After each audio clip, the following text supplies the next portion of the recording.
Hello everyone, I am Manisha Joshi, and joining me here today on this beautiful Saturday is Scotie Cousin, one of the most colorful artists that you'll ever get to know in Jacksonville. Now you've probably driven down a street, been stuck at a red light, and sort of gazed to your right or left and found a colorful bird, or an iguana, like I found myself, gazed at it, had to smile, and then the light turned green. Well, you are about to get to know the artists behind these colorful designs that are found throughout our city. Scotie, thank you so much for joining me today. It's so wonderful to be here. It's so much fun. Oh my gosh, I can tell just getting to know you before this, you are so passionate. And you were telling me you've been doing this since you were 11 years old, dabbling in all kinds of colorful art. So how did it start? Well, it first started, thank you, by the way, for coming. Yes. This is really a lot of fun. Thank you. It first started in music. That was my first art form, and I became a drummer at a very small age, and then started in on saxophone. And from there, I was just experimenting in so many different ways, you know. I didn't really even know I had an artistic, hair about myself. Yeah. But I would spend a lot of time by myself because I was kind of a loner as a kid. And I started experimenting, not knowing where all of this came from. Yeah. And it just came from somewhere. Wow. I'll never forget the first time I really created any visual art was in a gully, this place called Cypress Creek. And there was these two really big faces of red clay. Okay. And they were all up on the side of the creek. Wow. And I started manipulating the clay in these big sculptures. And so the whole thing was all 50 feet of just these beautiful abstract sculptures. And did anyone witness this? Nobody witnessed it. It was in the middle of Texas, in the middle of nowhere. And it was the last thing you could ever want to expect. Yeah. Especially in 1974 or 75. It was really, I think about how special that moment was. And, I think we take such an emphasis on always taking photographs that we kind of forget what we're trying to do in the first place. Yeah. And it was just kind of beautiful that I didn't take a photograph because it's in It's here. tattooed in your mind. Right. Yeah. And it was like that first moment that I said, well, where did this come from? You've I was got like something. going, no, I didn't know I did. Not I was yet. just like, I knew I felt very different from so many people. And not that I was better than anybody, but I always looked at things so completely different, and still do today. That's great. It sometimes can make you a lonely person because people are kind of scared of what they don't know. Yeah. And that's kind of like sometimes my life has been like that because it's been so off the chart that people are like, well, I like to be what expected. I want to expect something that I know, and sometimes that's hard to do for some people. When I'm so out in left field, I'm always making these different turns and mediums and how I do my music or how I like to interact with people. But I love what you said earlier, that you sort of had this moment that it was just you and these rocks and this sculpture, and there wasn't a camera. No. And you just kind of took that whole moment in, and something in you kicked in enough for you to know that this is a passion you really loved. Because a lot of times people will do art and it turns commercial, and then a lot of times they'll admit it took the fun out of it. You really wake up in the morning, as you've told me, and you love hearing from your customers what it brings them. That it, just like for me, and I didn't know you at the time, and I was stuck at a red light, and I looked up and I thought, that's a cute random iguana, and it made me smile, and here I am talking to the artist behind it now. But I love that cool segue. You not only think about what your passion is, you're thinking about what the outcome is going to be, and that to you was 100% joy. 100%. And when you try to do something that you don't want anything in return, usually the opposite happens. So what has happened is I'm having so much fun, and I'm working myself to the bone because I'm having so much fun, that every piece that I do put up, I know that it's going to affect some people. Wow. And where other people, artists, there's so many great artists out there, I can't even start to name them, especially here. They do incredible works, but what happens is there's more of a creative uppercut, and it kind of sticks with you when you do see these things in nature, because when you buy a piece of art or someone buys a piece of art and they put it in their home, Yeah. it's just seen in their home. Yeah. And they only see it. Exactly. The whole world is a stage. Yeah. The whole world we can compose. Yeah. There's endless possibilities. Absolutely. So I'm always looking for those really different Yeah. ways to install these in so many different, trees, swales, in water. I mean, flying off a bridge. Yeah. It's just there's so many possibilities. And you said a quote earlier that I think needs to be a bumper sticker, and that was that this is art in unexpected. What was it? This is an unexpected surprise. I really like that, and it was blending the natural with the unnatural, so that you're looking. I mean, just outside your home, which is beautiful. Thank you. I love how you've got a palm tree and you gaze towards it, and there's one of your creations in the form of a bird. Again, unexpected and fun, and you can't not help smile because they're just so colorful. And I have to ask you. Oh, sure. Tell me about the eyes. The eyes, there's all right. something very distinctive about them. Their eyes are everything, and every time I do one of these and I install it, I drive by it just as many as all the people did, and so every time I would drive by one, Yeah. I was like, you know what? I can make the eyes bigger because that's really what they're, because Yeah. what I hear over and over is that they're like staring at people. They never leave my sight. They're staring me down, is what They people say. honestly do feel like they're kind of following follow your gaze, you. like those pictures at Disneyland, although those are haunted, so Yeah, they're right, different. right. Well, I would go by each one of them, and every one I do install Yeah. is like the first one I ever done. And if you see me install one of these, which very rarely people catch me, Yeah. because when I'm installing these somewhere in a public arena, I'll wear a white hard hat, an orange shirt, and I look like I really know what I'm doing.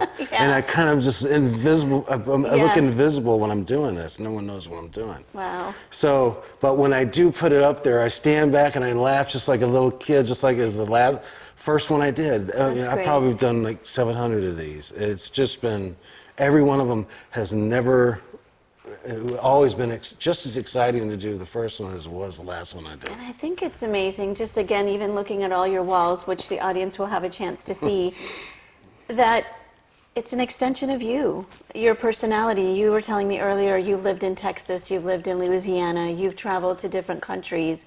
Are there elements of all those places you've visited and lived that are in your art? Oh my gosh, yes. I mean, I've spent a lot of time in Chicago, downtown Atlanta. Yeah. I mean, just not in those places, but it was every geographic place had its own way of here I started these corrugated polypropylene, and I started to mesh them into the trees and stuff. But in Chicago, I did something completely different where you say geographical, where it would Yeah. snow a lot. There would be half a year where it just was snow. Wow. So what did I do? What do you do? That's a Make great art. question. You I'm make glad art. you. Well, I did. Yeah, I did. I had fun like a little kid. So I'd fill these big pump sprayers. I'd get like 8 of them. Yeah. And I'd fill them with food color, different colors, and I'd paint the whole city block Wow. of food color, and it was amazing. But there was no one. I knew that I was really on something when I had a city of 9 million people. When I was really surprising them. Yeah. Because we were right next to an L stop, so everybody would walk down. When you can surprise that, garner that kind of attention that you know It was you have pretty cool. you have something.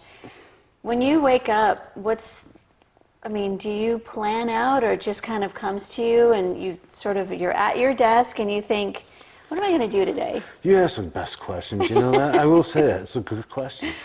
I absolutely don't know what I'm going to do every day. That's so cool. And that is Yeah. what I absolutely love about my It life. fires you up, yeah. Because there are truly endless possibilities. Yeah. And we go back to that imagination thing.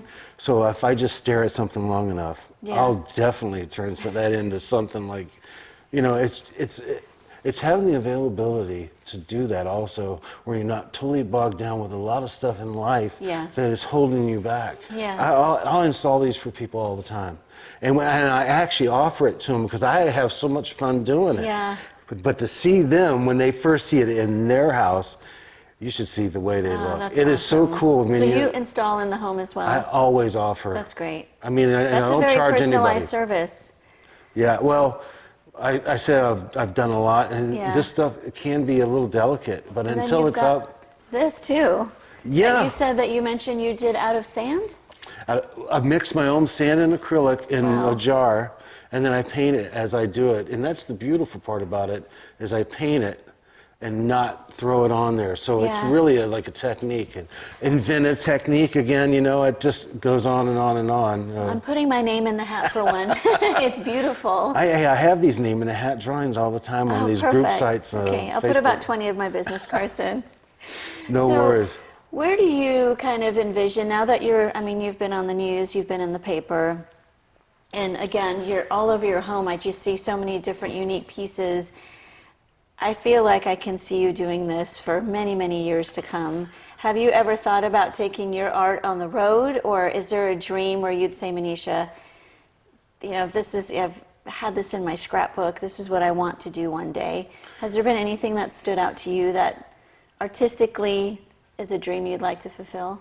You know what? I think I fulfilled all my dreams, That's and great. that's not. I say it very humbly. Yeah. Every day, I still can't believe I'm in this position, even doing So this you're the interview. true form of what they say, living the dream. And also, it being over and beyond money, and that's Yeah. when you start to really have a really great life as an artist. That you're just trying to do good and Yeah. make people happy, instead of just throwing art at the wall to make money. You are a very humble artist. God, I mean, how could you not be when you're surrounded by so many great people, and I think when you always do for others, even though you're doing stuff for profit, Yeah. it always makes you feel a lot better anyway. Because I have Yeah. this mantra of 75% for profit, Yeah. and then 25% always goes in the community. And that is great. always every week. Yeah. So when you see stuff out there, Yeah. it's usually I put a white hard hat on, the orange shirt, Okay. and I'm doing my 25%, So viewers, now you know where to spot Scottie. And on that note, I know they're going to be clamoring to find out where they can see this, where they can purchase it. So can you tell our wonderful viewers where they can find you? Yes, you can find me at Atlantic Beach Arts Market, which is 1805 Mayport Road in Atlantic Beach. It's 5,000 square feet. I have about 100 pieces in there with another 100 artists who have probably another 100 pieces in there. It's just all over the place. I'd love to see you there. I'm always have different mediums, not just this corrugated, but I have carved wood, big paintings.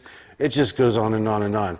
If you don't find anything there that you like, contact me at Instagram, Scotie Cousin, all one, SCOTIE, no space. That's my handle on Instagram. And all of my pictures that I've ever done anything of are on Instagram also. You are going to be such an inspiration too for kids who, all of us parents are trying to get our kids off cell phones and off tablets and electronics. And the passion that you show since you were a kid dabbling in paint and recycle, I mean, that's very inspiring to the next generation too, that you can have fun, you can fulfill you're living the dream, as you said. I'm telling you, I really pinch myself every day. Every day Yeah. it really is incredible. And with kids, Yeah. I mean, when they come here, you should see their eyes light up. Whenever I see them, Yeah. I see myself That's still great. being a kid. And that's exactly what's driving all of this. Young children and older people, especially ones that like Yeah. just going on Sunday drive to find all the stuff, the new stuff. That's great. I hear stories of it over and over. It's pretty cool. That's but the awesome. kids, you wouldn't believe how many kids The come in reactions, yeah. that little studio of mine, and yeah, it's so great because it does Yeah. spur their imagination, and then they start getting into it. I donate to kids with cancer, and I'll go do their whole yard. And then Wow. they come out and they start composing. They forget that they're in this cancer thing, and it's just such a great life-changing, thing. yeah. And so it does have a really great effect on them, and it has just a great effect on me That's when I beautiful. see them interacting. See, having Yeah. that segue where you have art come into other people's lives like that, that is the beautiful part that this this one form has done. Whereas, you know, like I have paintings on the walls all over the place. It doesn't nearly have that factor because they're already putting this in their own lives and their own world where they live. So that's really cool. And I love how passionate you are. oh, I can. I'm ready. I'm ready to go make something now. You know. I could tell. You know, I already have 20 things I want to do. You know, just sitting here talking to you. You know. I'm so happy. Thank you so much for your time today. I'm excited that everyone's going to get to know you. They know where to find you. And now we're going to go check out some more pieces. So that's awesome. Thank you for your time. Thank you, everyone, for watching. Be sure to check out Scotie Cousin all around Jacksonville, as well as on his Instagram and website. Thank you, everyone.